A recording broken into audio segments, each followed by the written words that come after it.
Po našem starom dobrom običaju i regulama moramo pokrstiti drage naše vinograde i obeziti kobasice i sve ostalo za tu priliku. Kobasice su velike, pa nek nam i grožđe bude tak veliko, zraslo. I nek grozdeki izgledaju tak kao izgledaju i ove kobasice i sve ostalo na njima. Trsek moj dragi, dosta si spal. Trsek moj dragi, daj se zbudi, pokreni da lozu bi dao. Zdrav i moćan do berbe nam budi. Dragi Trsek, svećenik te je škropil sa svetom vodom da te obrani od svakoga zla kaj bi ti naškoditi moglo. Ja te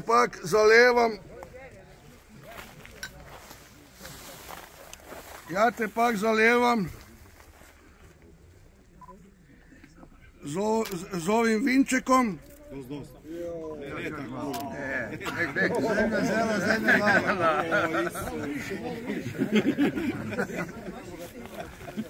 Koliko god smo mu dali, toliko bi on 10 put više dal nama.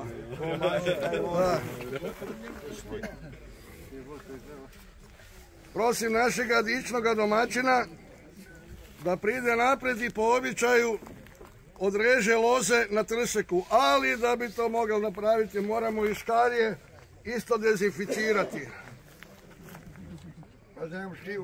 Dobre. A za to vrijeme dok gazda dela, muzika, dečki, delajte malo. Drmajte. Ako hoćeš veseliti, moraš vrlovine piti, vodu čuvaj, pa za noge pravi. Ako hoćeš veseliti, moraš vrlovine piti, vodu čuvaj, pa za noge pravi. Svijetaj, veselaci svoji, i takve krajte kakve još na svijetu ni.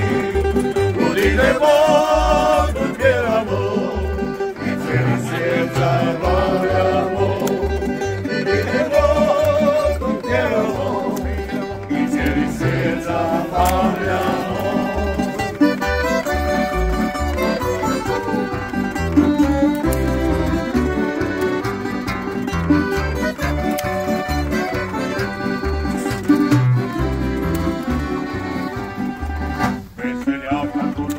Cijeli svijet se ne mu smije, zato mora piti alkohol.